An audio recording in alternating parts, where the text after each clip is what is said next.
Donc aujourd'hui, nous allons aborder la notion que l'on appelle celle des pointeurs. Les pointeurs, comme je vous l'avais dit la dernière fois, faut le faire.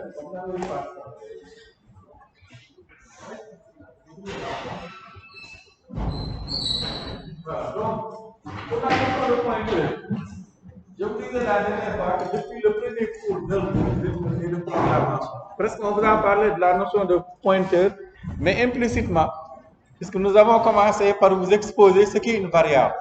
Et regardez, dans la définition d'une variable, une variable est voilà, un emplacement mémoire. Et là, même si on n'a pas dit qu'une variable là-bas était liée à une adresse mémoire, donc c'était implicite. Vous allez voir ici, un pointeur, ce n'est pas diable, c'est simplement une variable qui mémorise l'adresse, donc une adresse mémoire, ou bien l'adresse d'une autre variable, rien d'autre. Maintenant, nous allons parcourir cette notion et j'espère que vous allez bien suivre parce que c'est une notion qui va poursuivre jusqu'à l'année prochaine. Surtout le cours d'algorithmique et de programmation 3 est essentiellement basé que sur les notions de pointeur. Aussi bien les piles, les arbres et tout. Vous ne pouvez presque utiliser aucune structure là-bas sans presque passer par les pointeurs, hormis peut-être les tableaux là-bas. Donc, c'est une notion qui est relativement importante et vraiment, j'espère qu'il faut revoir après le cours, mais aussi refaire les exercices, etc. Donc, c'est cette notion-là que nous allons voir aujourd'hui. Donc, d'abord, il faut savoir qu'au niveau de l'ordinateur, quand vous déclarez des variables, en réalité, la valeur est mémorisée dans la mémoire. Vous avez la mémoire RAM, bon, qui est une mémoire volatile. Vous avez aussi votre disque dur qui permet de rendre persistantes les données.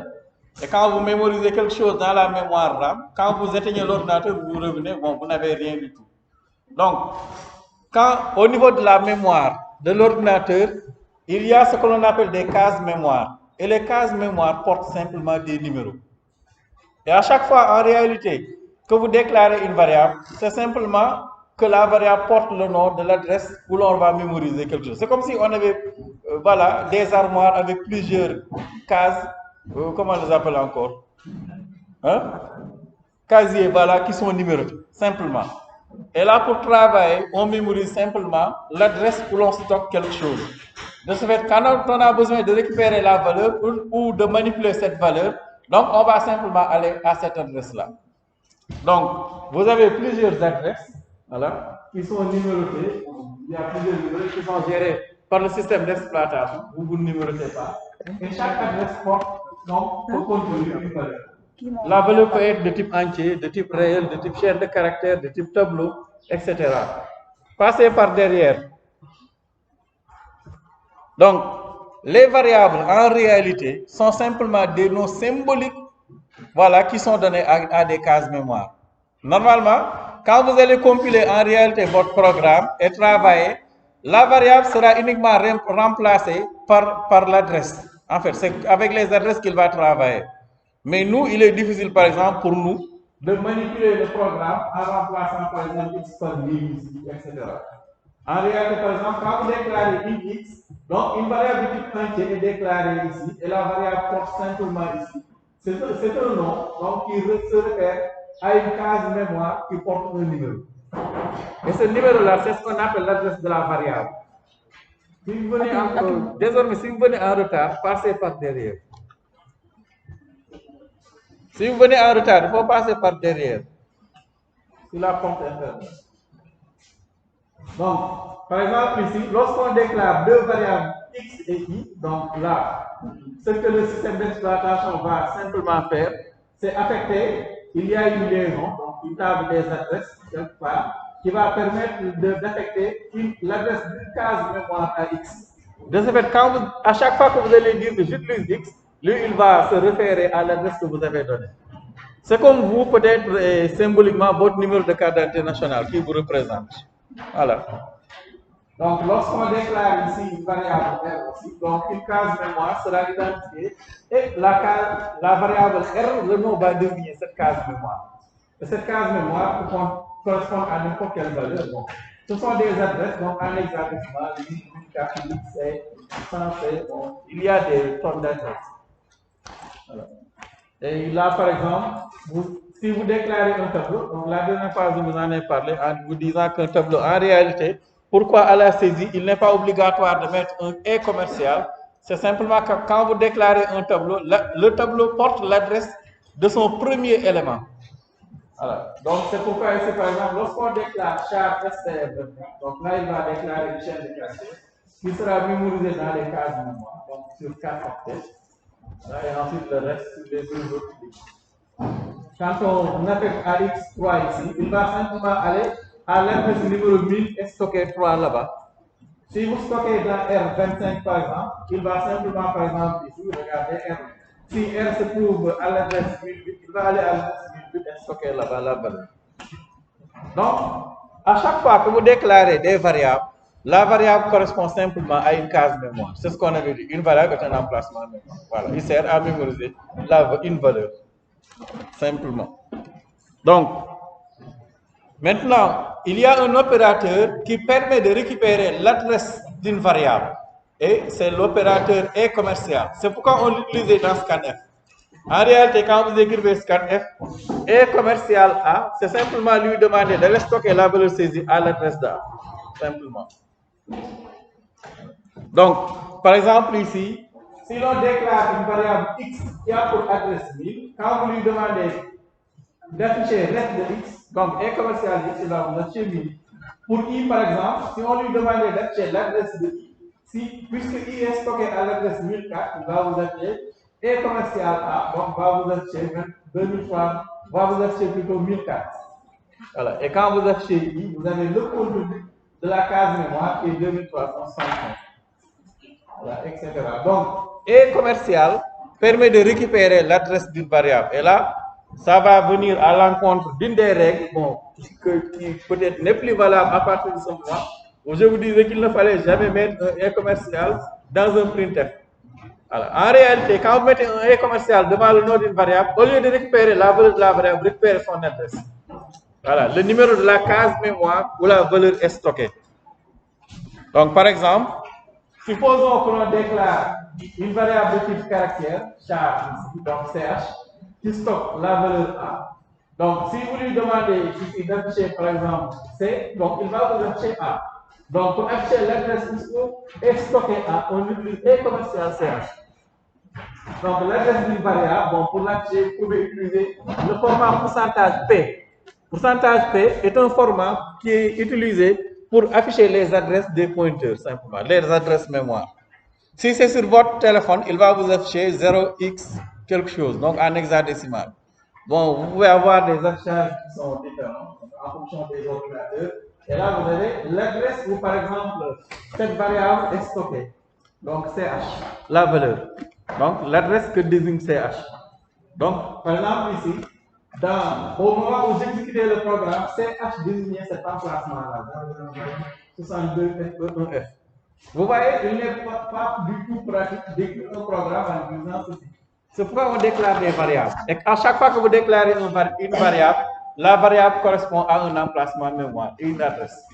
Et à chaque fois que vous dites, donnez-moi le contenu de la variable, il va aller simplement lire le contenu de la case mémoire. Vous mettez x égale à 2, il va aller au niveau de la case mémoire d'écrire 2 là-bas. Vous dites printf pourcentage d, par exemple, x, il va aller lire la case mémoire qui correspond à x. Donc, variable, un nom qui désigne une case mémoire. C'est simplement ce qu'on appelle ici une adresse. Et maintenant, à chaque fois que vous exécuterez, vous pouvez avoir des adresses différentes en fonction de l'exécution. C'est comme ça qu'au niveau de l'ordinateur, donc la notion de variable fonctionne. Donc, par exemple, supposons ici, voilà, que l'on déclare une variable, intervalle, égale à, bon, on met n'importe quelle valeur. Voilà. Normalement, bon, pour afficher la valeur de val, donc val contient, par exemple. Donc, on écrit simplement, donc, pourcentage d, et là, à l'extérieur, vous lui passez val. Et ça, c'est l'affichage normal. Et là, on n'affiche que la valeur de val, rien d'autre. Donc là, il va vous afficher, par exemple, que val contient 25, par exemple. Voilà, val contient 25, ce qui est normal aussi. Maintenant, comme nous l'avons vu tout à l'heure, quand on déclare une variable en langage et n'importe quel autre langage, la variable désigne simplement une case mémoire. Et l'objectif des pointeurs, ce sera de mémoriser cette adresse. Maintenant, comment accéder à l'adresse de la case mémoire que désigne val? On utilise simplement et commercial val. Par exemple, ici, je vais rajouter se trouve à l'adresse. Voilà, pourcentage P pour les pointeurs. Et là, on va mettre et commercial val, ref de val. Et là, il va vous dire quelle est la case mémoire, dans quelle case mémoire. Par exemple, ici, on voit bien que ici, là, notre variable val désigne cette case mémoire-là. Donc, cette adresse est très longue, 62 FE1C. Maintenant, en fonction des exécutions, bon, l'adresse peut à chaque fois varier parce qu'il va redéclarer. Bon, des fois c'est fixe, mais à un moment donné, il va changer. Voilà. Donc là, vous avez l'adresse mémoire que désigne val. Et maintenant, au niveau de la mémoire, l'ensemble des cases sont numérotés comme cela. Il y a des numéros. Et quand vous déclarez une variable, la variable, on va désigner une case que la variable va désigner. Maintenant, dans la désignation, vous verrez peut-être en SE ou archi, il y a un certain nombre de calculs parce que les entiers valent, je pense, 4 octets, les double autres octets, etc. Il y a un système de calcul, bon, ici qui ne nous intéresse vraiment pas. Voilà. Donc, ce qu'il faut retenir, c'est qu'une variable désigne un emplacement mémoire, comme nous l'avons vu. Maintenant, les emplacements mémoire portent des adresses. Et l'objectif des pointeurs que nous allons voir, c'est simplement de mémoriser l'adresse d'une case mémoire ou bien l'adresse d'une autre variable. Et les adresses ici sont simplement donc des valeurs hexadécimales. Voilà. Donc, qu'est-ce qu'on appelle une pointeur? Donc, je vous l'ai dit tout à l'heure. Donc, c'est simplement une variable dont la valeur est l'adresse d'une autre variable. Donc, l'adresse d'une case mémoire. Simplement. Un pointeur désigne simplement l'adresse d'une case mémoire. Et l'adresse d'une case mémoire, c'est un nom de variable, quelque part. Donc, un pointeur, c'est une variable qui va permettre de stocker l'adresse d'une autre variable, c'est-à-dire l'emplacement mémoire de cette dernière. Donc, au niveau de la mémoire, on avait vu par exemple tout à l'heure que notre variable va se trouver donc à l'adresse 00062 FE1. Voilà. Maintenant, on peut déclarer après un pointeur qui va mémoriser cette valeur-là. Donc, par exemple, ici, vous avez donc une variable x donc, qui est déclarée donc égale à 3. Pour déclarer un pointeur, on utilise les types de base que nous avons vus, int, float, double, char, etc. en simplement mettant étoile. Voilà, c'est ce symbole-là qui va permettre de déclarer un pointeur. Et pour cela, la typologie, c'est d'écrire le type étoile var. Et là, ça va permettre, ça veut simplement dire que var est un pointeur désigne un emplacement mémoire qui mémorise des valeurs de ce type-là. Qui peut être un entier, etc. Voilà. Donc, par exemple, ici, nous avons un pointeur sur un entier qui est déclaré int étoile px et qui peut mémoriser l'adresse donc d'une variable de type entière. Un emplacement mémoire de type entier. C'est pourquoi ici, après, vous pouvez mettre dans pdx ref de x. Donc là, pour dire que pdx mémorise l'adresse de la variable x. Et ici, par exemple, si x était logé à l'emplacement mémoire numéro 8, c'est vu que pdx reçoit donc ref de x, donc pdx va lui aussi aller pointer sur l'adresse de x, c'est-à-dire 8. Voilà. Donc, c'est pourquoi on les appelle des pointeurs. Donc, là, on déclare un pointeur sur un entier et le pointeur pointe sur l'adresse de x. Et l'adresse de x ici, par exemple, si c'est 1000, donc l'adresse de px sera aussi 1000. Donc, on dit que le pointeur px pointe sur la variable x, pointeur. Donc, pour l'étoile là, bon, vous pouvez mettre une espace, etc. Mais c'est le symbole qui va permettre de déclarer un pointeur. Donc, il y a des opérations arithmétiques que nous allons voir après. Donc, int étoile x. Donc, par exemple, ici, j'ai souvent, bon, on peut aussi int étoile, par exemple, p de val. P val, par exemple, pointeur sur val, voilà. Et on peut lui affecter, par exemple, val. Voilà. L'adresse de val. Et là, donc, j'ai une variable val qui équivaut à 25, qui désigne un emplacement mémoire. Maintenant, l'adresse de cet emplacement mémoire-là, je la stocke dans le pointeur pval. Pour pval désigne simplement un pointeur sur la variable val. Donc, pval ici mémorise simplement l'adresse du pointeur. Rien d'autre. Et par exemple ici, nous pouvons afficher, on va afficher, puisque pval désigne la même adresse, supposons que l'on affiche pval, vous allez voir que pval aussi va porter la même adresse. Donc par exemple ici, je change, je dis val se trouve à l'adresse et je n'affiche que l'adresse. Vous allez voir que les adresses seront les mêmes. Bon, /n ici, pour que les deux phrases ne se collent pas. Ici, par exemple, pval, le pointeur sur la variable se trouve à l'adresse. Et là, donc, j'affiche que pval. Voilà. Là.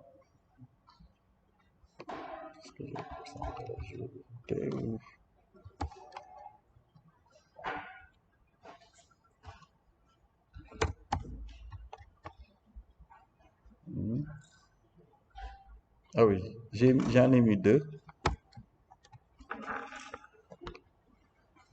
Okay.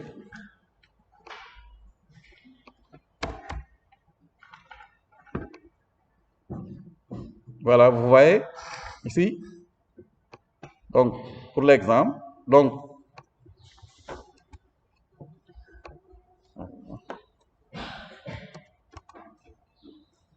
là, on a donc deux variables. Donc, une variable donc, qui mémorise la valeur 25. Et quand on affiche ici l'adresse, donc, où se trouve val ici, ou bien l'adresse que désigne val ici, c'est cette valeur-là, 62 FE14. Maintenant, quand on demande ici de déclarer donc un pointeur ici qui pointe sur val et qui mémorise donc l'adresse de la valeur, donc vous voyez, quand on affiche aussi l'adresse de pval ici, donc tout ce on ne met pas E commercial ici. Donc là, on voit que pval aussi se trouve à la même adresse. Les pointeurs sont simplement donc des emplacements de mémoire. Donc ils mémorisent simplement l'adresse de notre variable. Oui. Quelle est la différence de ces deux puisqu'il affiche l'adresse de variable? Bon, là c'est l'adresse de val. Bon, c'est la même chose. Ça c'est l'adresse de val et ça c'est le pointeur sur val. Et le pointeur sur val pointe sur l'adresse de la variable val. Donc il désigne les mêmes emplacements de mémoire. Tu as des fautes. Donc de manière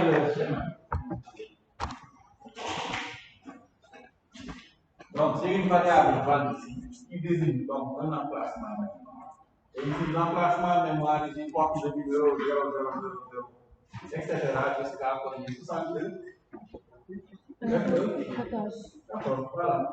Et ensuite, j'ai déclaré un autre pointeur ici, pval. Mais pval ici pointe sur cette même adresse. Donc c'est la même chose. Ce sont les mêmes emplacements. Donc on a déclaré une variable val qui a cette adresse. Ensuite, si vous regardez au niveau de la ligne numéro 5, on a demandé ici, on a déclaré un pointeur ici sur un inquiet, mais qui a comme valeur l'adresse de la variable val. Si pval a la même adresse que la variable pval va pointer sur le même emplacement mémoire. Donc, ça revient au même. Donc, c'est simplement variable et emplacement mémoire. Là, on a une variable qui désigne la case. Et là, de l'autre côté aussi, une variable qui mémorise l'adresse. Oui. Si pval est l'adresse de la valeur devant, comment déclarer? Comment déclarer? Ah, il faut mettre l'adresse de l'autre variable simplement. Mais si les deux pointent vers la même adresse, là, les deux désignent le même emplacement mémoire. Là, peut-être vous pouvez déclarer une autre variable et lui mettre une autre adresse. Mais dans ce cas-ci, val et pval vont désigner la même case mémoire. C'est simplement que val désigne la case mémoire sous forme de nom et pval, c'est un pointeur qui mémorise l'adresse de la case. L'adresse de la case mémoire.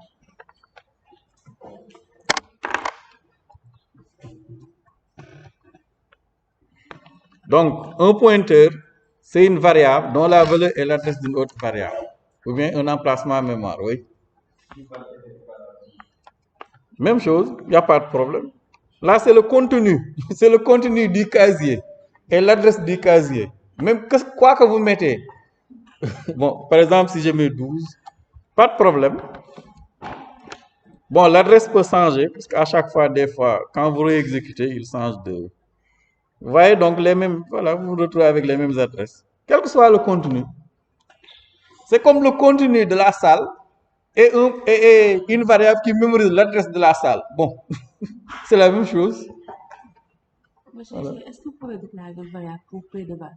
Une variable? D'autres variables. Oui, si vous voulez, on peut déclarer, par exemple, bon, on peut déclarer, par exemple, la variable x, y, z.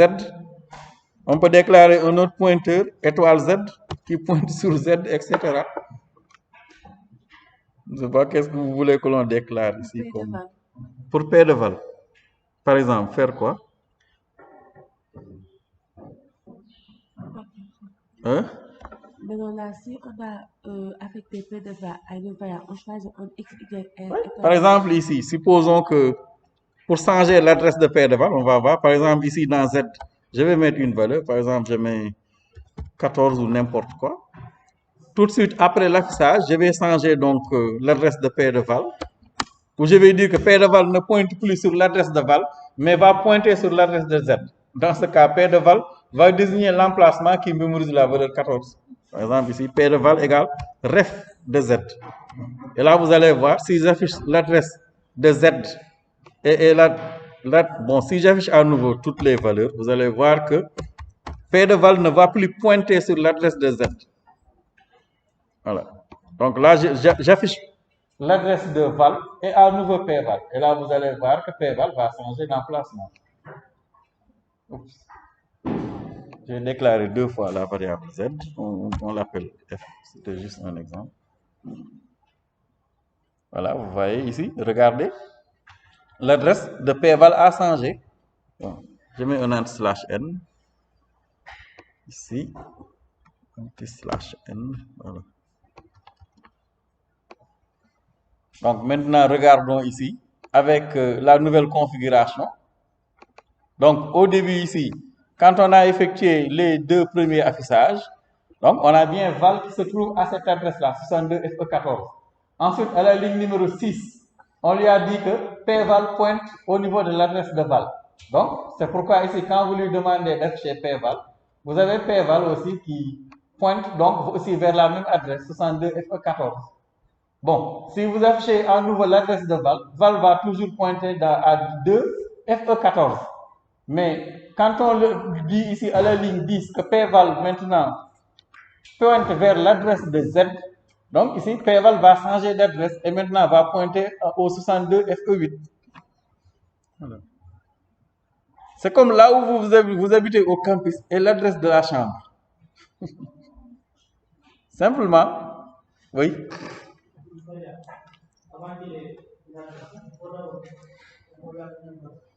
Bon, non, bon, pas obligatoirement, je ne pense pas. Dès que vous déclarez là, peut-être dans le contenu, il n'y a rien. Hein. Par exemple, ici, supposons que l'on ne mette rien. Bon, même si en réalité, oui, bon, on va vérifier. Pour l'allocation dynamique, peut-être. Bon, non, ce n'est pas obligatoire. Mais nous allons voir que quand même, quand vous déclarez un pointeur tout seul, si vous ne lui affectez aucune autre adresse, vous devrez donc lui allouer de l'espace mémoire pour que la variable dispose d'une adresse. Sinon, le pointeur ne pointera nulle part. Mais ici, comme vous le voyez, bon, même si vous n'affectez pas de valeur aussi, bon, vous avez des cases mémoire qui sont réservées. Mais comme nous l'avons vu au premier semestre, quand vous déclarez des variables, il faut leur donner des valeurs. Donc, pour l'utilisation des pointeurs, bon, il y a une utilisation très répandue, donc liée au tableau, comme pour manipuler des listes, des piles, des fils, les arbres que vous verrez en Algo 3, etc. Et beaucoup d'autres choses. Même aussi au niveau des fonctions, ce sont les pointeurs que nous allons voir sur le prochain chapitre.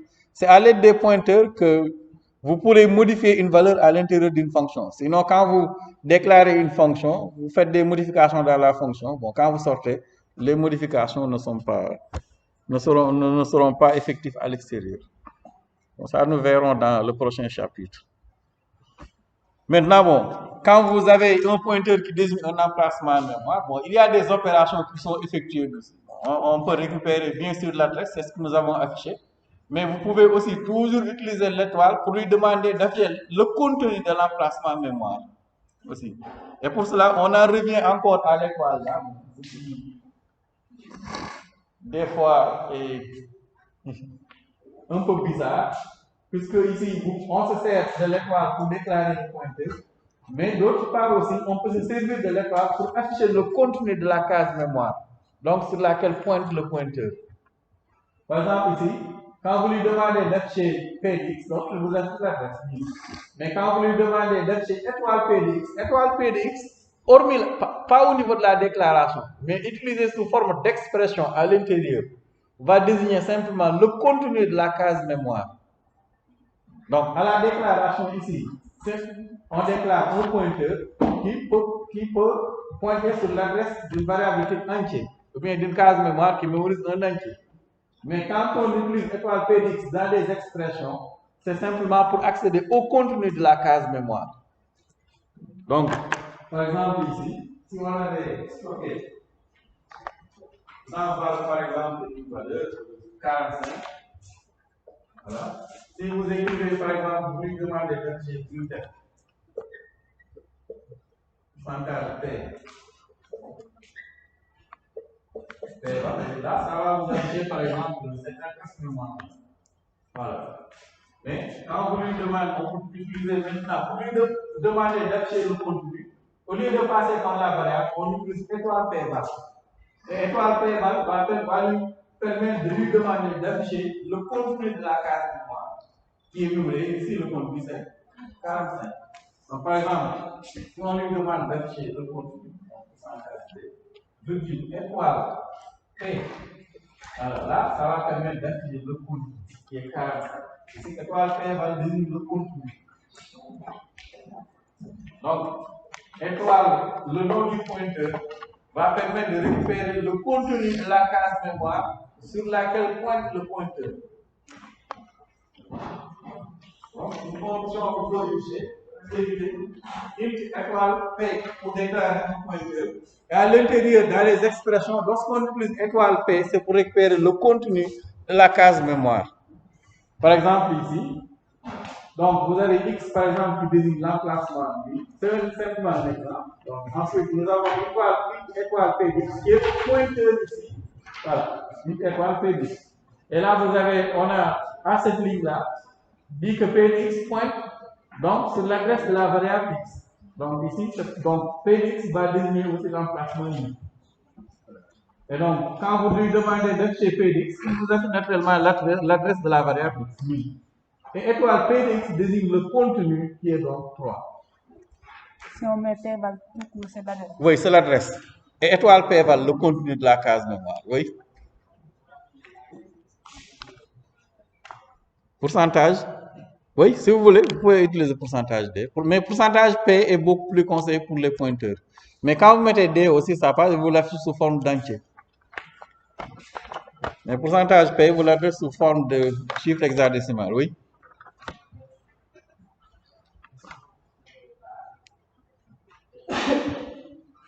Oui. C'est déjà fait. Regardez. Bon, ce sont les bordures du tableau qui cachent, mais c'est là, c'est là. P de x égale ref de P de x.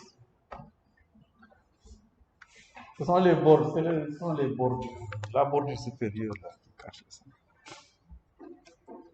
Donc, de la même manière aussi, bon, puisqu'on peut, étoile P désigne l'emplacement, donc on peut aussi utiliser étoile P pour modifier le contenu. Et dans ce cas, on écrit simplement étoile P égale à quelque chose, et là, ça va permettre de modifier le contenu.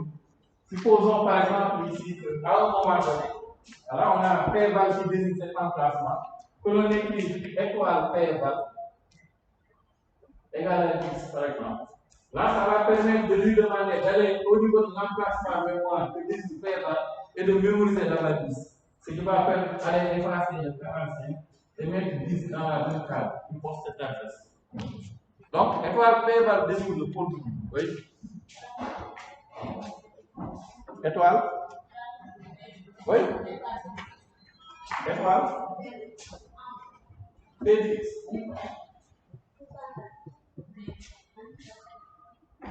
Là ou là. On met. Oui. Oui, on met X, c'est la même chose. Là, étoile P10, c'est la même chose que X. Là, quand vous avez étoile P val, vous pouvez aussi utiliser val. Voilà. Étoile P val désigne l'emplacement et val désigne l'emplacement. Mais P val désigne l'adresse de val, de la case même, l'adresse de la case mémoire. Il y a l'adresse et le contenu. Donc, vérifions tout ceci. Donc, auparavant, vous voyez ici, par exemple, pour en revenir à l'exemple de tout à l'heure, juste pour vérifier, vous voyez, on avait, oui. Donc, ici, le fait que étoile P val, équivalence à val, si on s'adresse au contenu. Oui, au contenu. Mais sinon, à l'adresse. Oui, si c'est l'adresse seulement, c'est P val. Donc, partout, même pour la saisie, pour dire que l'on stocke dans la case mémoire 10, on peut mettre val égal à 10, ou bien étoile P val égale 10, c'est la même chose. Parce que P val désigne l'adresse. Donc, si on lui demande d'aller à l'adresse désignée par P val et de mettre 10, c'est la même chose que de lui demander d'aller à l'emplacement mémoire nommé X et de mettre 10 là-bas.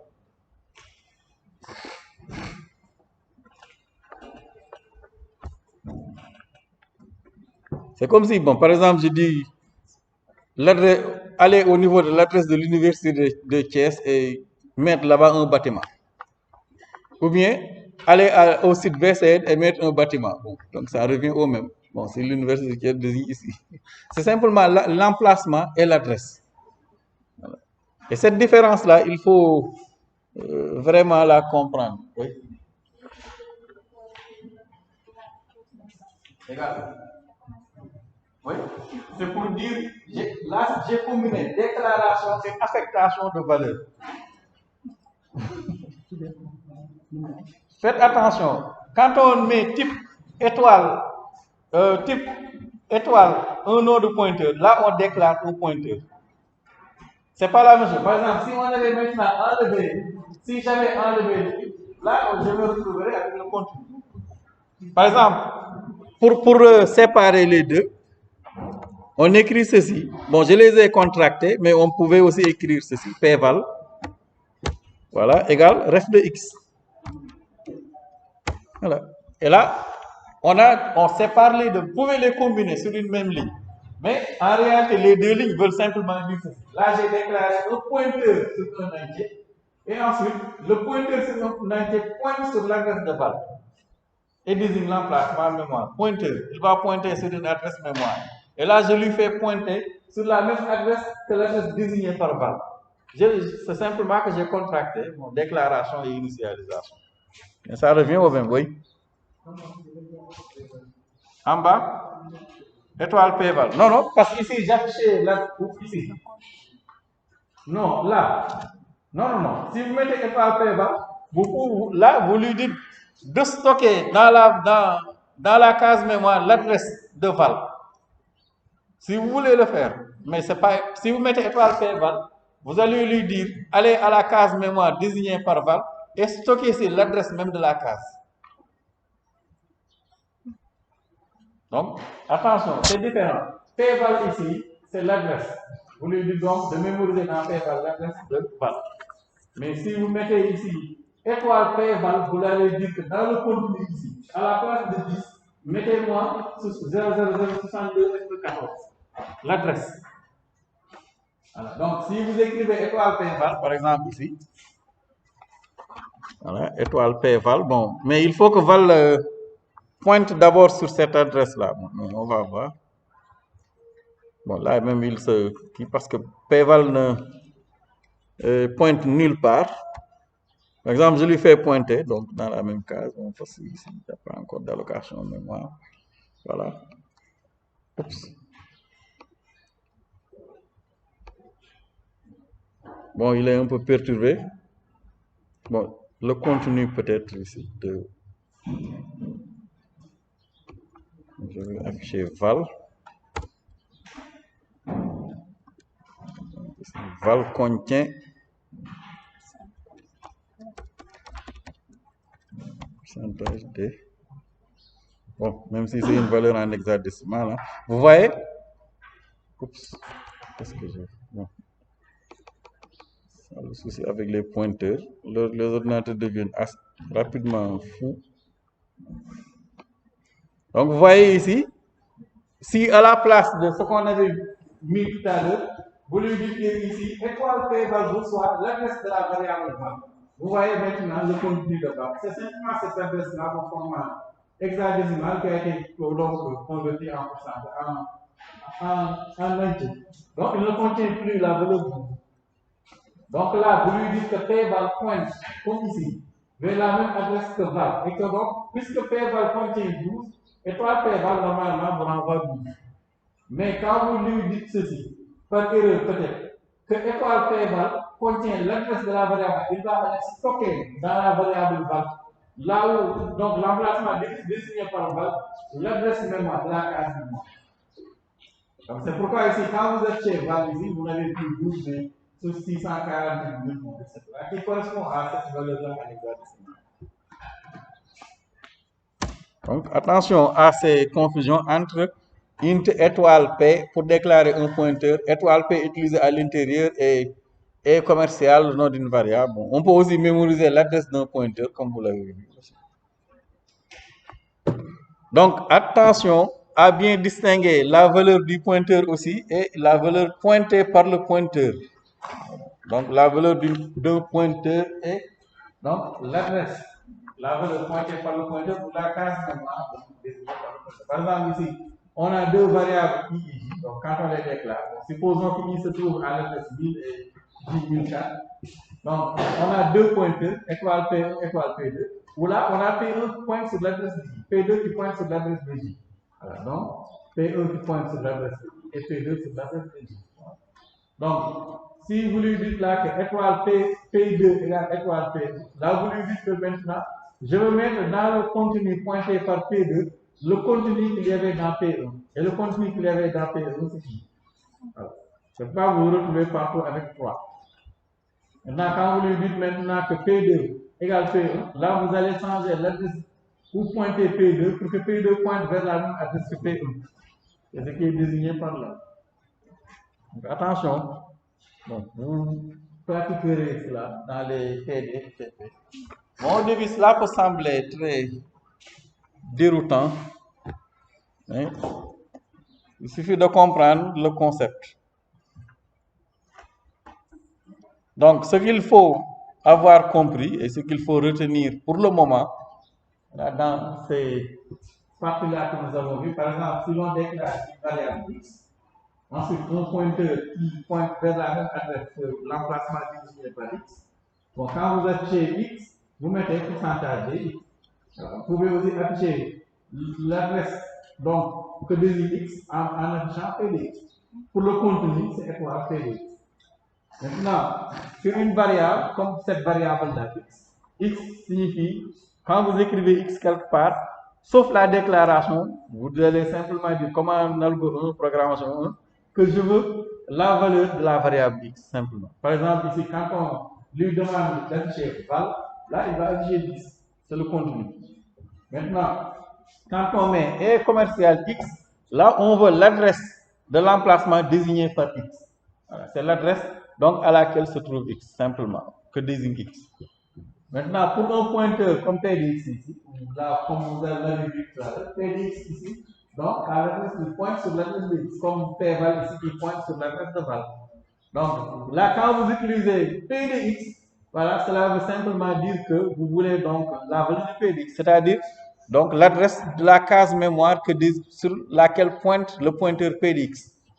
Et quand vous écrivez étoile p de x, hormis la déclaration, là vous lui dites que je veux le contenu de la case mémoire sur laquelle pointe le pointeur p de x. Donc, il faut faire attention à cette sémantique-là qui, donc, au début peut sembler confuse. Voilà. Donc, attention à ces notions-là. Donc, ensuite aussi, il ne faut pas confondre aussi déclaration et accès au contenu avec l'utilisation de l'étoile. Donc, lorsque vous déclarez un pointeur, donc l'étoile sert à indiquer que l'on veut créer un pointeur, par exemple, une étoile fait. Mais en revanche, lorsque vous utilisez étoile devant le nom d'un pointeur dans des expressions, c'est pour accéder au contenu, pour en modifier la valeur, pour récupérer la valeur, etc. Étoile. Donc, étoile P de X ne signifie pas que vous déclarez, voilà, un pointeur qui pointe sur une case mémoire, mais je veux le contenu d'une case mémoire, de la case mémoire sur laquelle pointe P de X. Donc, étoile P. Donc, un exercice d'application, on demande d'écrire un programme qui utilise la notion de pointeur pour lire deux entiers et calculer leur somme. Donc, naturellement, comme tout à l'heure, il faut déclarer deux entiers, deux variables de type entier, déclarer deux pointeurs qui pointent sur les adresses de ces deux entiers et calculer leur somme. Ça va permettre de manipuler les étoiles P et RFX. Essayez pour voir. On va voir. Au début, c'est la catastrophe, mais ne vous en faites pas, ça va venir. Il faut revoir le cours. Et après, je pense que ça ira. Allez.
Donc,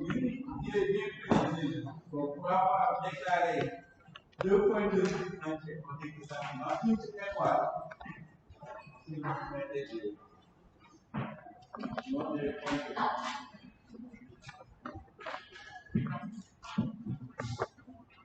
non, alors on voit, dans la dernière partie, à chaque fois, il sera nécessaire de déclarer des variables et d'affecter au pointeur l'adresse de ces variables. Et quand nous verrons la partie sur l'allocation dynamique, vous verrez que ce n'est plus nécessaire. Oui. On met une fois que vous sinon il y aura donc là, ah, ok. Donc, je vais faire. Maintenant, il faut calculer là.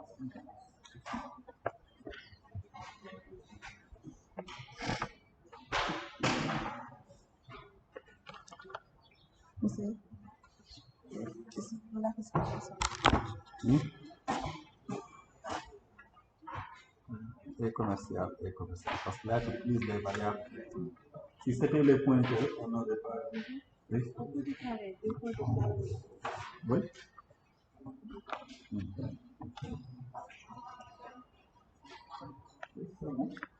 Non. Regarde. Maintenant, il faut saisir les valeurs pour calculer la somme.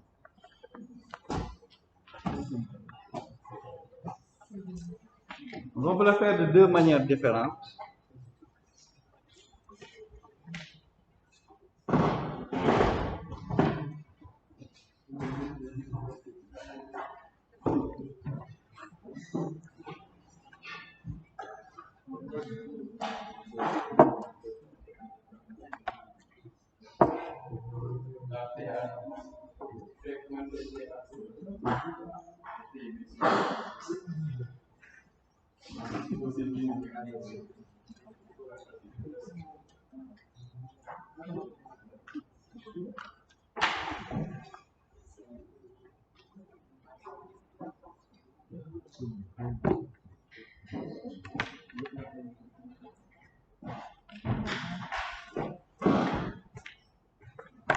Attends.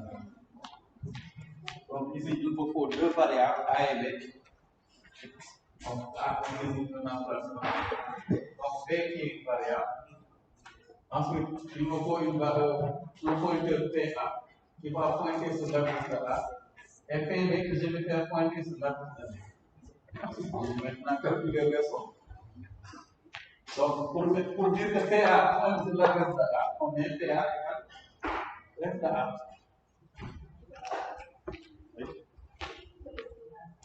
Hein? P égale PA égale l'adresse de A. La PA égale le niveau de PA. C'est le point de PA.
Les adresses là, c'est plus la peine de les afficher, c'est juste pour vous montrer.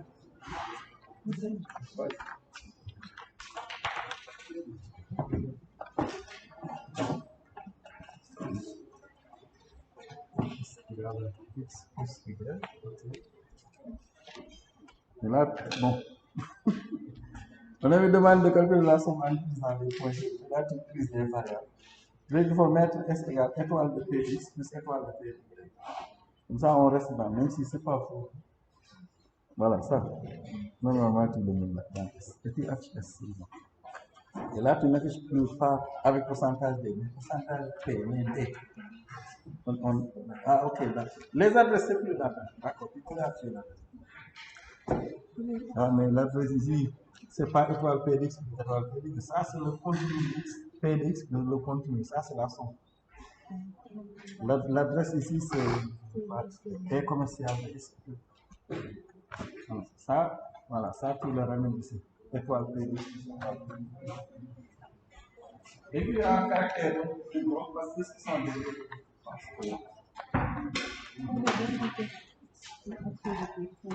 Tu veux déclarer deux points qui ne met pas de place.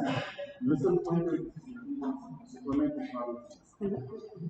Sinon, PDX2 sera le même.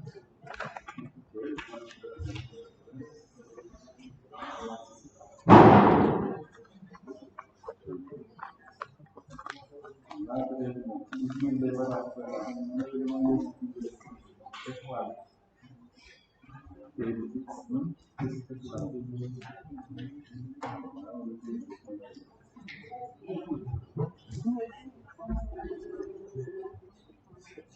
Et commercial.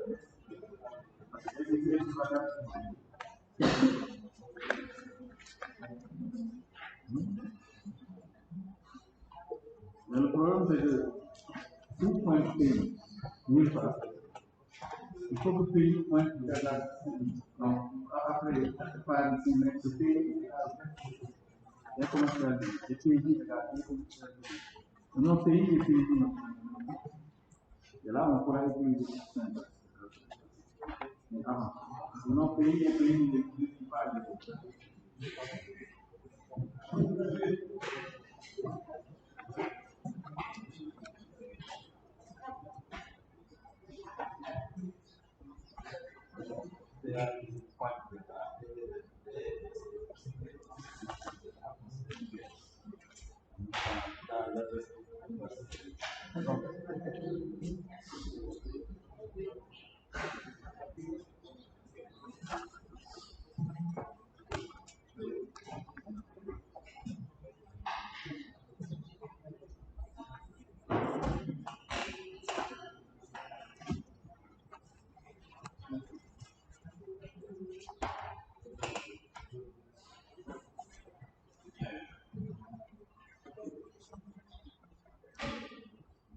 F petit S.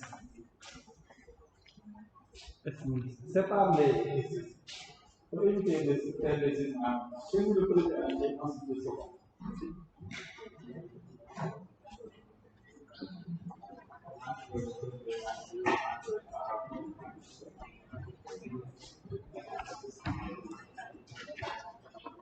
Il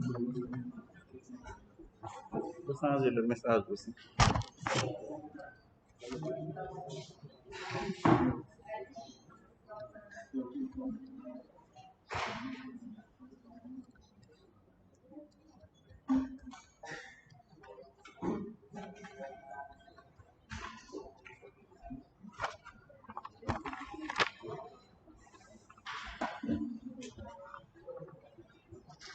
Donc là, elle fait pointer PM sur l'adresse de M et PN au niveau de l'adresse de N.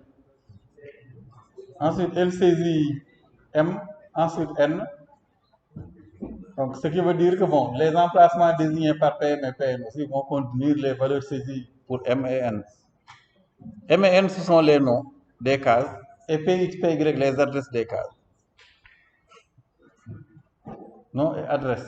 Donc, quand on demande de mettre dans S étoile PM plus étoile PN, il va simplement mettre dans S le contenu de la case où pointe PM plus le contenu de la case où pointe PN. Et là, vous avez la somme. Bon, S pouvait aussi être déclaré comme un pointeur, ça dépend, puisqu'on n'a rien précisé. Oui? Hein? Non, non. étoile PM, c'est le contenu. Hein? Non, là c'est comme la question de tout à l'heure. Elle a déclaré un pointeur qui reçoit comme valeur l'adresse de N.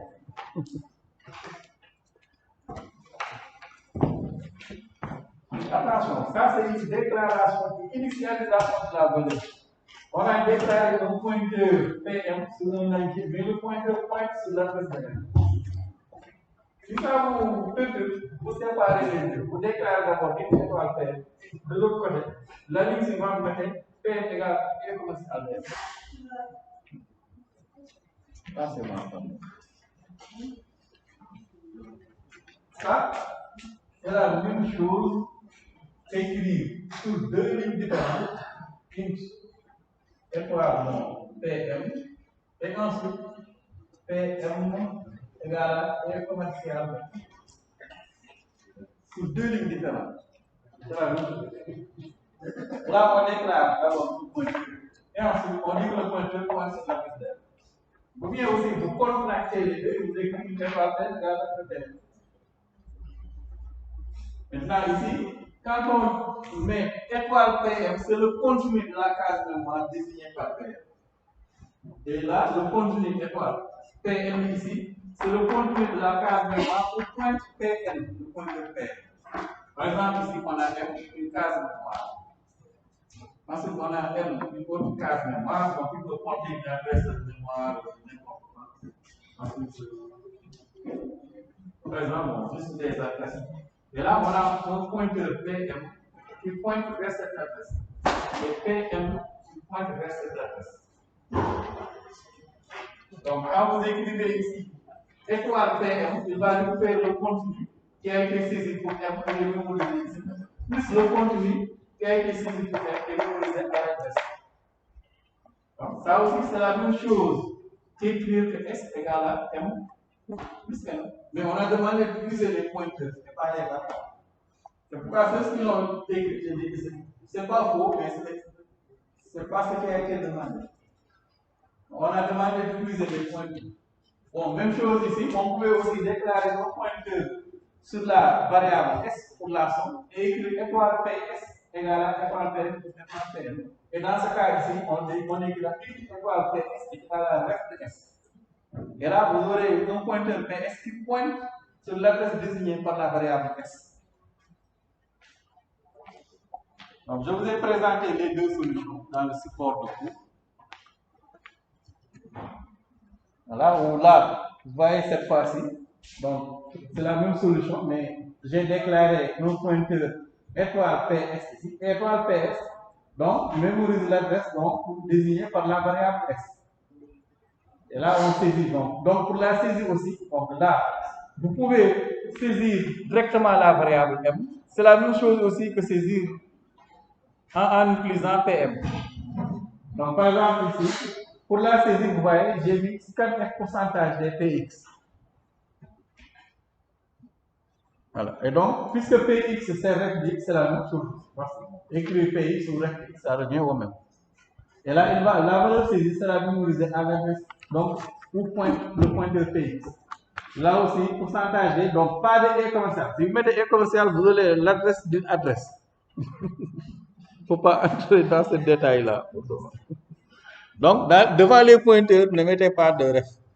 Sinon, vous allez vous avec des adresses d'adresse. Je ne sais pas pourquoi vous mémorisez des adresses d'adresse. Si vous voulez aussi. Donc, attention. C'est pourquoi ici, il n'y a pas de E commercial. Donc, là, ça va permettre de mémoriser d'autres valeurs à l'adresse désignée par PY. Et quand vous écrivez étoile PX, étoile PX plus étoile PY, ça va permettre de mémoriser dans l'emplacement mémoire désigné au point PS. Donc, de mettre là-bas le contenu de l'adresse au point PX plus le contenu de l'adresse au point PY. Et là, on affiche la somme en mettant étoile PS. Si vous mettez PS aussi là, vous allez vous faire avec l'adresse de la case et pas le contenu. C'est juste ce jeu-là entre adresse et contenu. Voilà, simplement. Donc, on a le contenu, on a l'adresse qui désigne l'emplacement, la case où le contenu se trouve. Donc ici, nous avons une saisie en utilisant les pointeurs. Rien n'empêche aussi, ça revient au même aussi de saisir en utilisant donc, les variables directement, comme elle l'a fait. Ça revient au même, puisque les deux désignent les mêmes emplacements.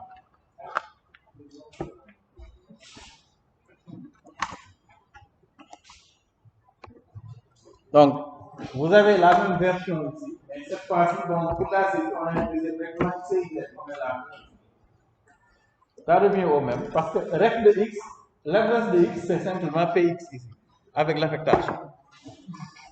Et quand vous utilisez E commercial de Y, c'est simplement aussi PY, parce qu'on avait dit que PY égale à ref de Y. Donc PY désigne l'emplacement mémoire, donc l'adresse mémoire, désignée par Y. Il faut les implémenter après. Ensuite, un autre programme, donc, qui est l'équivalent d'un des premiers programmes que nous avons écrit, qui demande d'utiliser la notion de pointeur pour la permuter. Non, là j'ai mélangé les phrases là. Donc on demande d'écrire un programme qui utilise la notion de pointeur pour permuter le contenu de deux variables de type char et pas pour la permuter. Ce que j'ai écrit. Voilà, pour permuter ou pour la permutation, vous utilisez la syntaxe que vous voulez. Voilà, et là aussi, même chose. J'ai deux emplacements, j'ai deux variables qui mémorisent des caractères et je veux permuter leur valeur. Si je veux utiliser des pointeurs, je vais simplement déclarer des pointeurs qui vont permettre de mémoriser les adresses désignées par ces variables.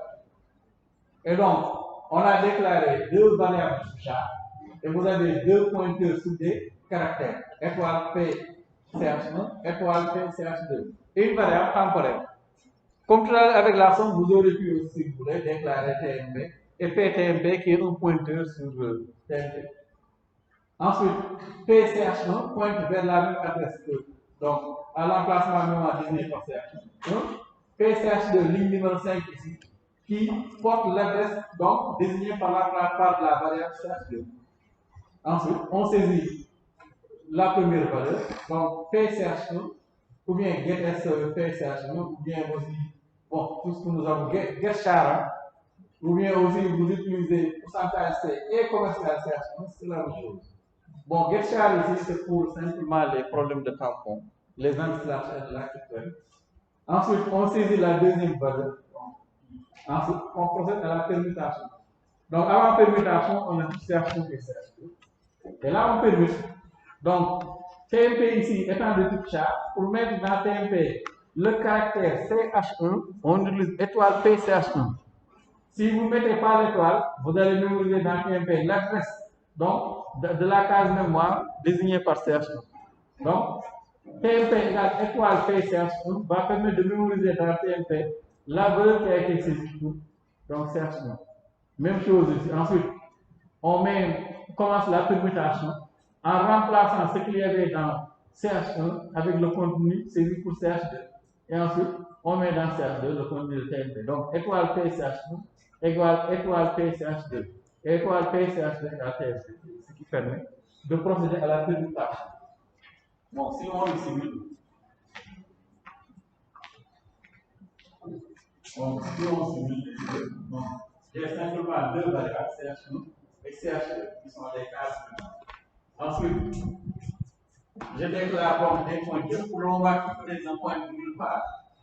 Donc, juste dans la déclaration, j'ai simplement PCH1 qui est un pointeur. Et ensuite PCH2 qui est un autre pointeur. Une point de nulle part. Ensuite, une fois arrivé à la ligne numéro 4, on va dire que PCH1 va pointer vers la case mémoire désignée par CH1 ici. Donc, l'adresse de CH1. Donc, PCH1 pointe ici et désigne cette case. Ensuite, la ligne numéro 5 va faire pointer PCH2 vers cette case mémoire désignée par CH2. Ensuite, on va saisir. Là, on demande à l'utilisateur de saisir une valeur de type caractère forcément. Et ce caractère ici va récupérer la valeur qui sera mémorisée à l'adresse mémoire, donc point CH1. Par exemple, il peut saisir le temps. Bon, n'importe quelle valeur. Ensuite, on demande de saisir une autre valeur qui sera mémorisée dans l'emplacement de mémoire point CHD. Par exemple, c'est le geste. Par exemple, bon, c'est juste un choix. Ensuite, là, on a avant permutation, CH1, CH2. On a vraiment évalué ce que CH1 égale à, que CH2 égale à Z. Ensuite, on progresse ici. À la ligne numéro 12, on met dans une variable TMT. Voilà. On lui demande de mettre là-bas étoile PCH1. C'est-à-dire le contenu de la case mémoire au point CH1. C'est combien? A. Ensuite, ligne numéro 13, on lui demande maintenant de mettre dans le contenu désigné par CH1 le contenu qui était dans CH2.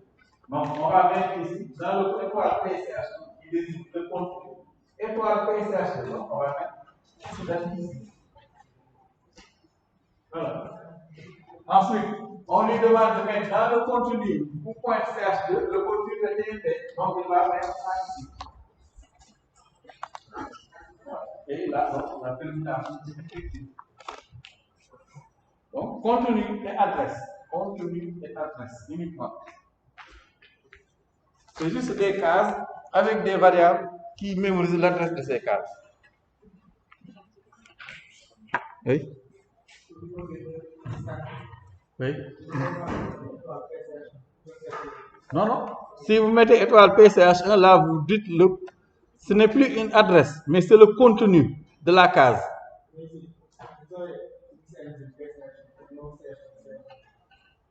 Ah, oui. Mais d'habitude, en temps normal, qu'est-ce qu'on aurait dit pour CH1? Oui, mais et commercial CH1, c'est quoi? PCH1. Si vous mettez ici étoile PCH1, vous n'accédez plus à une adresse, mais au contenu. Et là, il va vous signaler une erreur.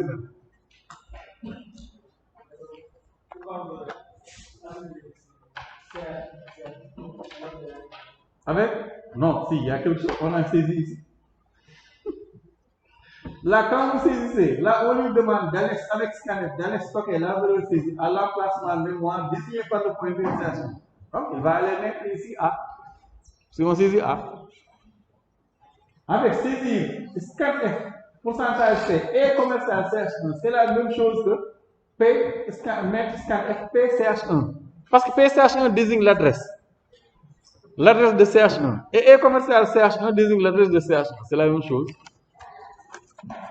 Là, regardez, même l'équivalence mathématique.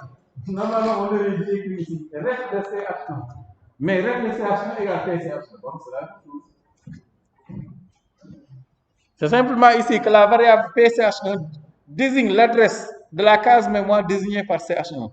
Donc, que l'on saisit en mettant E commercial, adresse de CH1, ou bien en mettant PCH1, ça revient au même.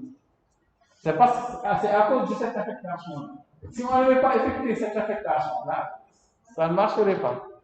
Parce que là-bas, PCH1 va pointer autre part, ça ne pointe nulle part.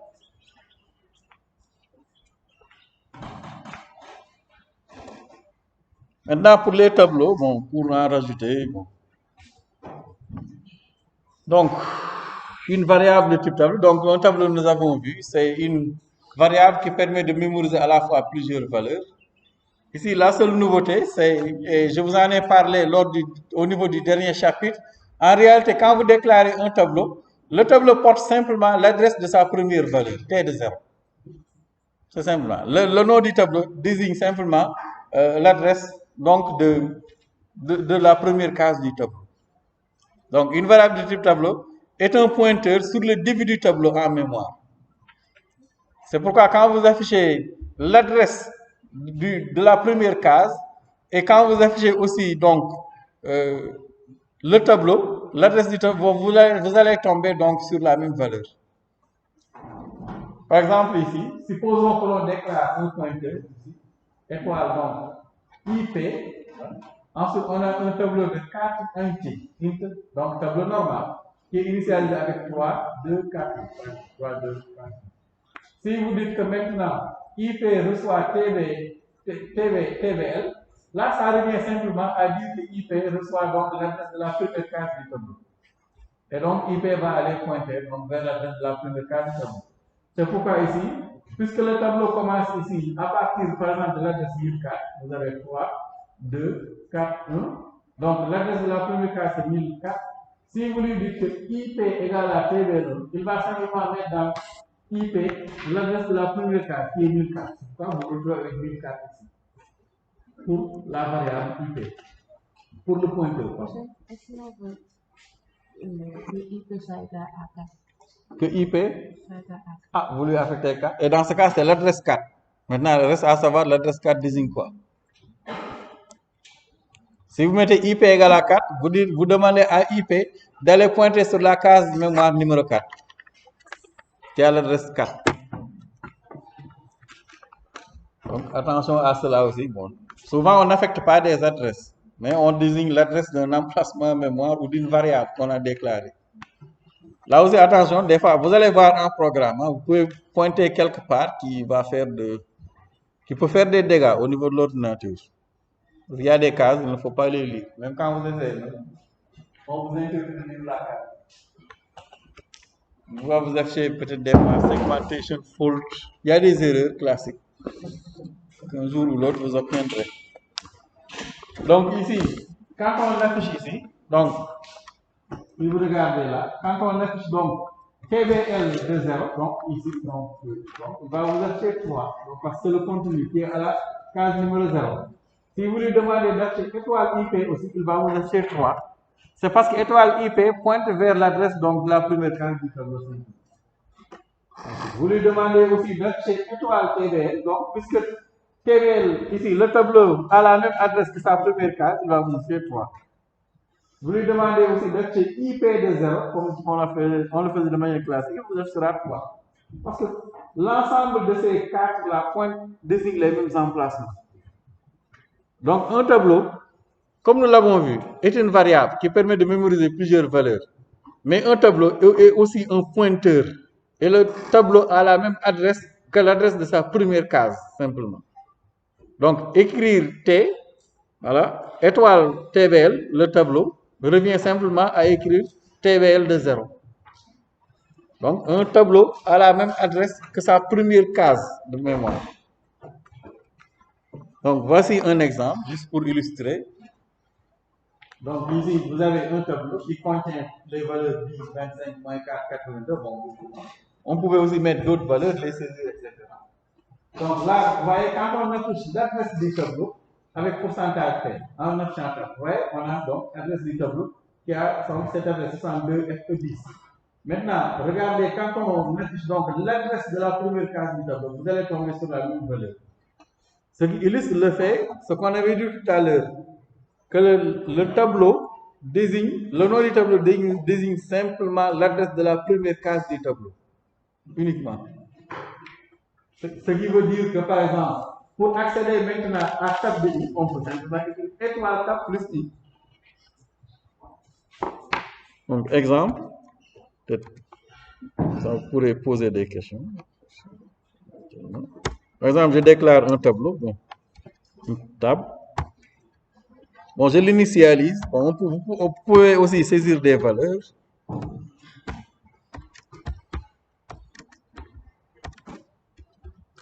Voilà, bon, etc.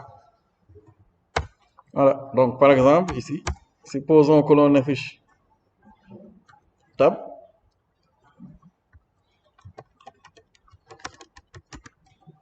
Adresse de tab, pourcentage P. Et là, j'affiche donc tab. Parce que tab est un... Voilà. Donc, le tableau est un pointeur. Maintenant, adresse de la première case, adresse de tab de 0, par exemple.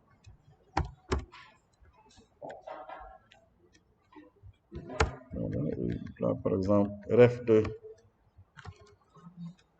tab de 0. Pas le contenu à l'emplacement 0, mais là, vous allez voir que bon, ce sont les mêmes valeurs que nous allons récupérer. Ce qui illustre le fait que le nom du tableau désigne simplement donc l'adresse de sa première case. Vous voyez, ce sont les mêmes valeurs. Et naturellement, ceci a une conséquence qui est utilisée sur ce que l'on appelle l'arithmétique des pointeurs, que nous allons voir aussi. Que pour accéder à l'emplacement numéro I du tableau, on peut aussi écrire étoile tab plus I. Et là, il va simplement prendre l'adresse numéro 0 et y rajouter un certain nombre i pour accéder à la case numéro i, puisque les cases sont contiguës. Par exemple ici, ce qui peut sembler curieux et des fois compliqué, bon, au lieu d'utiliser la manière simple. Par exemple ici, si j'affiche, bon, par exemple on prend table de combien? Table de 2 par exemple. Donc table de 2 égale pourcentage D. Normalement, de manière classique, comme nous l'avons vu, on écrivait table de 2 pour accéder donc à la deuxième case du tableau. Et là, il vous affiche par exemple que table de 2 est égal à 8. Voilà, ce qui est aussi vrai. Voilà, table de 2 égale à 8. Mais vous pouvez aussi utiliser les pointeurs. Oui. 0, 1, 2, c'est moins 8. Il ne m'a pas affiché moins 8. Oui, moins 8. Bon, je me suis trompé peut-être en... Hors de flotte. Hein? Ah, ici, j'ai mis P. Oui, c'est vrai, c'est pourcentage D. Pardon, je me suis trompé. Je vais exécuter. Je me suis trompé tout à l'heure. Voilà, donc, vous voyez, donc moins 8. Maintenant, supposons, par exemple, je peux aussi afficher l'emplacement à la case numéro 2. Puisque T table de 0, tab lui-même désigne l'adresse de la première case. Donc, pour accéder simplement à la case numéro 2, je mets simplement étoile, tab plus 2. Et là, il va aller à la case qui porte l'adresse de tab plus 2. Au niveau, donc, par exemple, si je lui dis étoile, le contenu de la case tab plus 2, là, cela revient au même. Voilà. Qu'est-ce qu'il me dit? Oui, il y a une parenthèse manquante.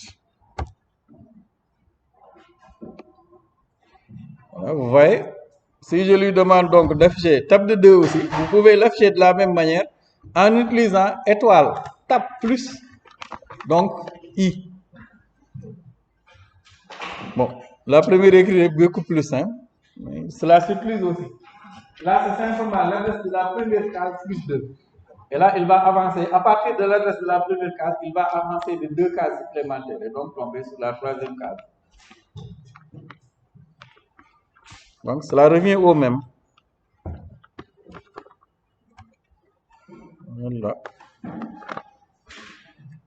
Donc, les pointeurs ont une arithmétique particulière et qui est liée aussi à l'indexation donc des tableaux. Voilà. Au lieu d'écrire IP, par exemple, un tableau tab de K, vous pouvez aussi écrire étoile tab plus K. Ça revient au même. Ces deux écritures sont équivalentes. C'est ce que j'ai par exemple fait tout à l'heure. Donc, au lieu d'écrire tab de 2, je peux aussi écrire étoile tab plus 2. Et là, ça revient au même. Ce sont des écritures qui sont équivalentes. Même si la première, je vous le concède, est vraiment beaucoup plus simple que voilà, d'écrire donc l'autre. Bon, il reste 20 minutes.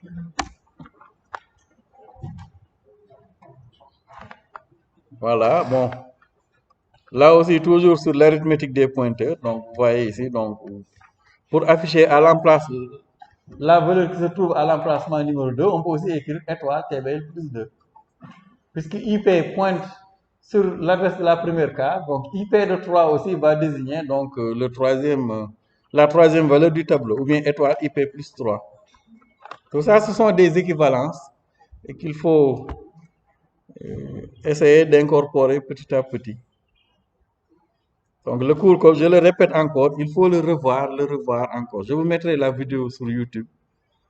Il y a aussi d'autres supports qu'il faut aussi regarder parce que c'est une notion qui est essentielle et qui va vous poursuivre encore pour 2 autres semestres dans tous les chapitres. C'est essentiel en langage. Donc, mais non, c'est pas compliqué. C'est juste la première impression. C'est l'impression que cela fait à tout le monde, y compris moi-même quand j'étais à votre classe. C'est normal, mais après, avec le recul, vous allez voir que c'est pas aussi compliqué que cela. Donc, on peut aussi avoir souvent des pointeurs initialisés à nul. Bon, c'est simplement un, voilà. C'est simplement un pointeur non initialisé, pointeur nul. Bon, vous pouvez aussi utiliser void étoile PTR, et dans ce cas, c'est un pointeur qui pointe nulle part. Alors, ce sont des écritures que vous avez, void, que vous voyez souvent dans la fonction main, que nous allons revoir dans le prochain chapitre.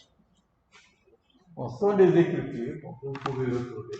Étoile IP égale à nul, le pointeur n'a aucune adresse. Ne contient aucune adresse, nulle, pas d'adresse.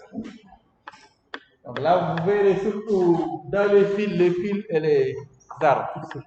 Mais c'est une écriture que vous n'allez pas utiliser dans le cours. Ensuite, vous pouvez aussi avoir void étoile PTR, void étoile générique, un pointeur générique. Aussi ne pointe nulle part. Voilà. Mais ce sont des écritures sur lesquelles vous reviendrez surtout en algo 3. Si nous ne les utilisons pas. Ensuite, on demande d'expliquer les différences entre étoile P++ et étoile P++ et étoile P++ entre parenthèses. Étoile P++, qu'est-ce que cela désigne? La première. Ça.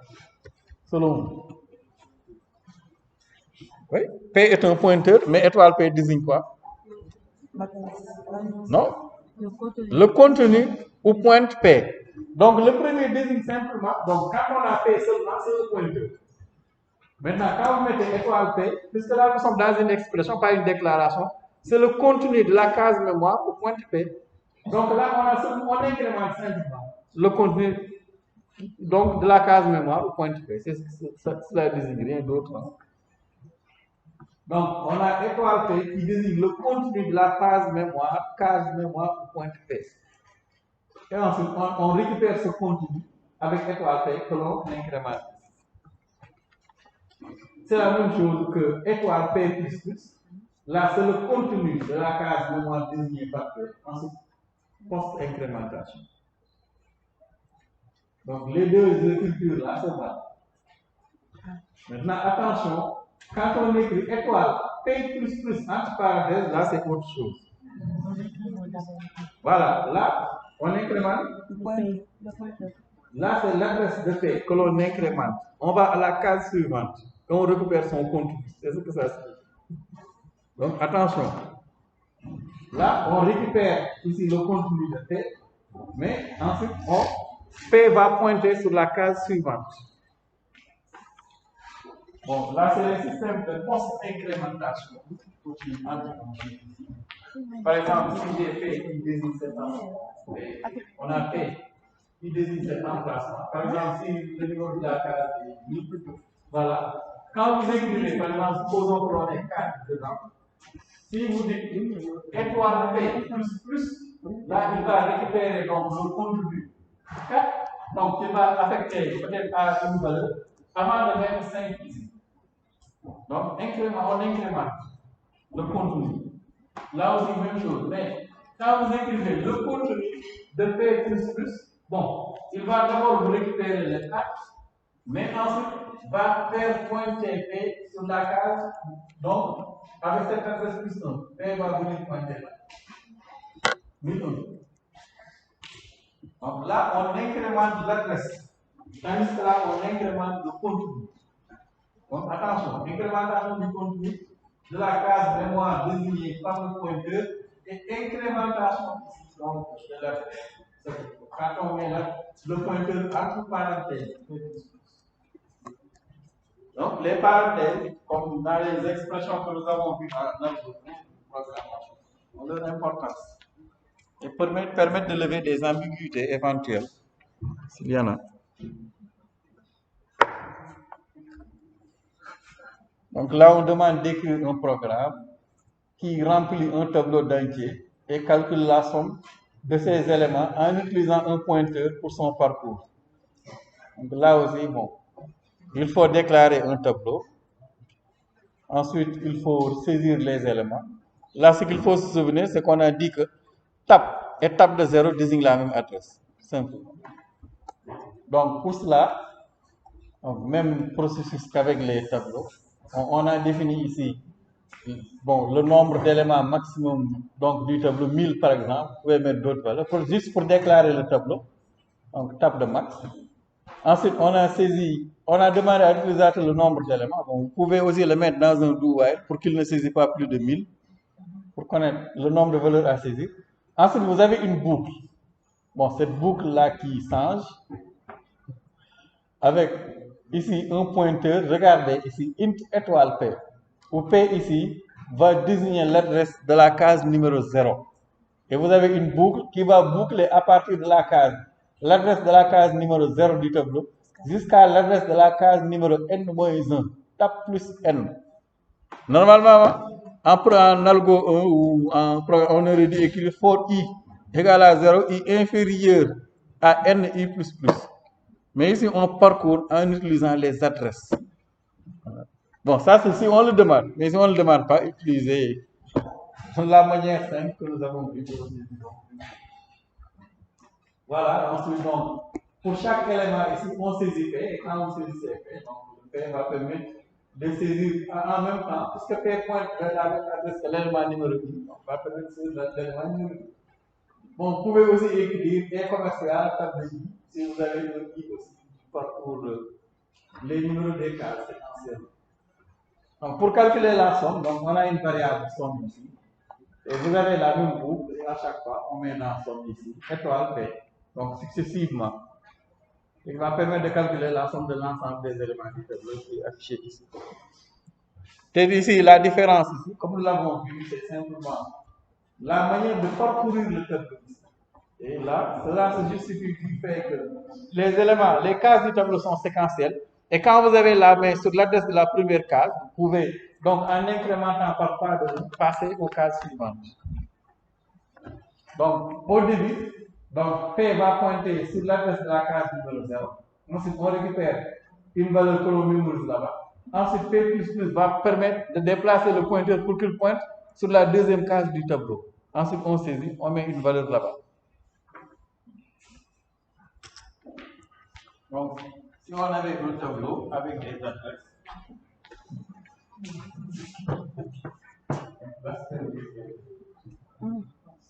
vous avez ça, avec des adresses, par exemple, 1001, 1002, 1003, bon, c'est différent du contenu. Donc, au début ici, quand ici, donc, va pointer sur la première adresse. Donc, on peut pointer aussi sur l'adresse de la première case.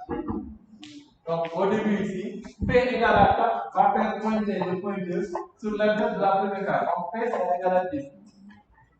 Ensuite, donc, à chaque fois que l'on va incrémenter, comme nous avons vu tout à l'heure avec P++, donc, va permettre de faire incrémenter l'adresse. Ça va permettre de déplacer le pointeur pour qu'il pointe successivement sur les cases des adresses. Et ensuite, scanf va permettre de remplir ces cases. Bon, si on ne le demande pas, utilisez simplement la boucle for avec i au début. Bon, après, vous allez vous y habituer. Normalement, Inch'Allah. Et enfin, bon, parce qu'il est presque l'heure.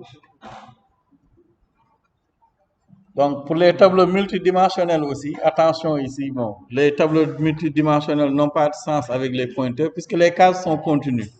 Là, on fait une translation donc en dimension 2 vers une dimension 1 simplement, en multipliant la colonne par 2, si on est en 2 dimensions. Par exemple, ici, vous avez étoile PTR. Et ensuite, vous avez un tableau de combien? 2 lignes, 2 colonnes. Combien? 3 lignes, 2 colonnes. Donc, attention ici, le fait d'écrire le pointeur, donc de dire que je veux accéder à la case 2, 1 du pointeur, n'a pas de sens. Ça ne marchera pas. Donc, pour accéder à la case, à la ligne numéro 2, colonne numéro 1, on écrit PTR de 2 fois la colonne plus 1. C'est comme si on passait de 2 à 1 dimension. Parce qu'ici, des 2 dimensions dans les cases mémoire, ça n'a pas de sens là-bas. Donc, on écrit PTR de 2 fois colonne plus 1. Et là, ça va permettre d'accéder à la cible, donc, à la case qui est à la ligne numéro 2, colonne numéro 1. Ligne numéro 2, colonne numéro 1. Et là, il va vous afficher 6. Donc, une arithmétique aussi qu'il faut implémenter Pourquoi? Donc attention, n'utilisez pas les pointeurs sous forme de tableau à 2 dimensions. Ça n'a aucun sens, ça ne marchera pas. Voilà. Donc il faut aussi savoir que vous pouvez déclarer des tableaux de pointeurs. Là aussi, bon, c'est un autre niveau. Que par exemple, quand vous écrivez int étoile t de 3, là vous déclarez un tableau de 3 pointeurs. C'est-à-dire un tableau qui peut mémoriser l'adresse de 3 cases mémoire différentes. Maintenant, sur ces cases-là, vous pouvez donc mémoriser l'adresse d'un premier tableau, l'adresse d'un deuxième, l'adresse d'un troisième tableau, ce qui vous permettra d'avoir un tableau à 2 dimensions. Donc ici, par exemple, vous avez donc, le tableau à 2 dimensions, mais on mémorise aussi au niveau de étoile PT, qui est le tableau de pointeur, juste l'adresse de la première ligne. Donc la première case de la première ligne du tableau. Et là, l'adresse de la première case, donc T plus 1 fois quoi la deuxième ligne du tableau et la troisième ligne du tableau. Ce qui va vous permettre, donc ici PTR line, au niveau 0, va mémoriser l'adresse de la première case de la première ligne. Donc ce qui va permettre d'accéder aussi aux autres. Donc, là aussi, c'est une manière de créer des tableaux à 2 dimensions, qui sont des tableaux de pointeurs. Je pense qu'il faut revoir à tête reposée, comme ça, peut-être la prochaine fois. Je vais revenir encore sur le cours avant que l'on ne continue. Voilà, donc vous aurez peut-être fait les TD d'ici là. Donc pour les chaînes de caractères aussi, bon, il reste encore 10 minutes. Voilà. Bon. Après les TD, vous allez voir. Donc pour les chaînes de caractères aussi, attention, il y a des différences entre écrire. Donc on avait vu, donc une chaîne de caractères, vous pouvez déclarer la chaîne en utilisant un tableau de caractères. Mais vous pouvez, puisque les tableaux sont des pointeurs, vous pouvez aussi utiliser un pointeur. Donc vous pouvez déclarer une chaîne de caractères str en écrivant char étoile str. Et là vous avez un pointeur sur un caractère et donc un tableau. Oui. Non, non, ce n'est pas obligatoire. Même si vous ne le mettez pas, il sera là-bas. L'anti-slash 0 là, qui est à la fin. Donc ne le mettez pas, ce n'est pas obligatoire. Donc attention ici, c'est là où je voulais en venir, même avec l'autre exemple. Il y a une équivalence partielle entre char étoile et char. Donc vous pouvez déclarer, comme vous l'avez vu ici, une chaîne de caractères, un tableau de caractères en utilisant char étoile. Là, on a un tableau, par exemple, ici à 2 dimensions. On a plusieurs chaînes de caractères. Vous pouvez déclarer, voilà, bon là c'est avec les fonctions, mais vous pouvez déclarer les fonctions, peut-être vous pouvez ignorer cette pour le moment, nous y reviendrons. Mais pour déclarer une chaîne de caractères, vous pouvez utiliser un tableau, par exemple char nom égale code, ou bien char étoile nom égale code, ça c'est bon. Donc, vous pouvez utiliser soit les tableaux ou les pointeurs, mais attention, il n'y a pas d'équivalence entre les deux. Voilà. Parce que là c'est donc un emplacement. Et donc là vous avez donc un pointeur ici qui désigne la première case donc, du tableau ou de l'espace mémoire où est mémorisé T pour code. Donc nom ici qui est déclaré c'est un tableau de caractères, et tandis que nom ici c'est un pointeur sur une constante, une chaîne constante qui est code. Donc attention, vous pouvez donc écrire, demander d'afficher le caractère qui se trouve à la position 3, c'est bon. Vous pouvez aussi affecter à la position 3, donc, mais vous ne pouvez pas dire que nom ici est égal à nom 2, parce que ici, nom 2 ici désigne l'adresse d'une case mémoire. Bon, vous allez voir si vous affichez, vous n'allez pas obtenir nom 2, il ne va pas vous mettre pour Valérie, mais vous mettre là une adresse. Donc, même chose aussi de l'autre côté, on a vu avec les chaînes de caractères. Bon, finalement, les allocations dynamiques, parce qu'il n'est pas très aisé de déclarer à chaque fois des pointeurs et des variables et de faire pointer ces pointeurs sur les adresses de variables. Voilà. Ce que l'on fait, c'est que l'on procède à une allocation dynamique. Je déclare un pointeur qui désigne un emplacement mémoire, mais je vais réserver de l'espace mémoire avec malloc. Normalement, c'est la bonne pratique. Sinon, déclarer des variables, déclarer des pointeurs, les faire pointer sur les variables. Voilà. Donc, pour cela, il faut utiliser donc, la fonction malloc. Malloc va permettre de dire au compilateur, au système d'exploitation, réservez-moi tel nombre d'espaces mémoire dans la mémoire. Et là, par conséquence, vous allez obtenir une adresse. Donc, pour utiliser la mémoire, il faut la réserver et aussi la libérer avec free. Donc, pour réserver de l'espace mémoire, on utilise la fonction malloc qui s'écrit ainsi. Donc, void étoile malloc. Ensuite, quelle est la taille que vous réservez en espace mémoire? Pour libérer aussi la mémoire, on utilise la fonction free. Donc, par exemple, ici, vous voyez, on a déclaré un pointeur, une étoile PTR, PTR1, par exemple. Ensuite, là, vous voyez cette fois-ci, on n'a pas déclaré une variable de type entier qui reçoit l'adresse. Mais pour que PTR1 pointe vers une adresse donnée, on lui réserve simplement de l'espace mémoire. Et voici la syntaxe. Si c'est un entier, vous mettez une étoile, malloc, ensuite, quelle est la taille de cet entier-là? Par exemple, vous mettez quelle valeur? Ou bien si c'est un entier simple, vous mettez simplement ici size of int, la taille d'un entier qui est 4 octets. Maintenant, par exemple, s'il s'agit d'un tableau simplement de 12 entiers, on met 12 fois size of int. Ensuite, vous pouvez tester. Si PT est nul, cela veut dire qu'il n'y a pas suffisamment d'espace mémoire. Et dans le cas contraire, vous avez un tableau dans lequel vous stockez des valeurs. Donc ici, de manière plus concrète, l'exemple de tout à l'heure avec les nombres. Donc cette fois-ci, on a éliminé x et y. Pour que x, px et y soient des emplacements mémoire avec un espace prédéfini et réservé, on leur alloue simplement de l'espace. On écrit px est égal à x étoile malloc size of int. Bon, le int étoile n'est pas forcément obligatoire. Il y a des pointeurs, des compilateurs où quand vous n'écrivez pas int étoile, dire rien. Donc là, c'est quand il s'agit d'entier. Maintenant, il peut s'agir de réel. Dans ce cas, vous mettez float ou double. Si ce sont des caractères, vous mettez char à la place du. Donc là, ça va permettre de déclarer un pointeur sur un entier qui se nomme pdx et ensuite de lui réserver de l'espace mémoire. Et quand on réserve de l'espace mémoire, on obtient une adresse. Et là, bon, finalement, donc, on peut travailler directement avec les pointeurs px et py sans pour autant déclarer des valeurs. Donc, soit vous déclarez des variables et des pointeurs et vous faites pointer ces pointeurs au niveau des adresses des variables, comme nous avons vu. Ou bien, vous utilisez cette méthode, vous déclarez des pointeurs et vous leur réservez de l'espace mémoire. Et dans ce cas, les pointeurs vont avoir des adresses. Un pointeur déclaré tout seul est nul, n'a pas d'adresse, ne pointe nulle part. Ou bien pointe quelque part qui ne... Voilà. Donc, attention à cela. Quand vous déclarez un pointeur, si vous ne lui affectez pas l'adresse d'une autre variable, il faut lui réserver de l'espace mémoire. Et dans ce cas, puisqu'on réserve l'espace, le pointeur va pointer quelque part, sûrement. Aura une adresse. C'est ce qu'on a utilisé ici. Maintenant, si vous écrivez le code, vous pouvez l'essayer. En commentant les lignes 6 et 7, vous allez obtenir une erreur de type segmentation fault. Donc, une erreur. Je pense que je ne l'ai pas capturée. Voilà. Donc, vous pouvez aussi avoir des pointeurs de pointeurs. Voilà, bon, nous y reviendrons. Donc, en résumé, un pointeur, c'est une variable qui contient l'adresse d'une autre variable. Donc, c'est simplement l'adresse d'une case mémoire. Et quand vous écrivez ref et commercial d'une variable de type simple, c'est simplement l'adresse de la case mémoire désignée par var. Quand vous écrivez pour un pointeur étoile PTR, hors déclaration, c'est pour accéder au contenu, donc où pointe le pointeur PTR.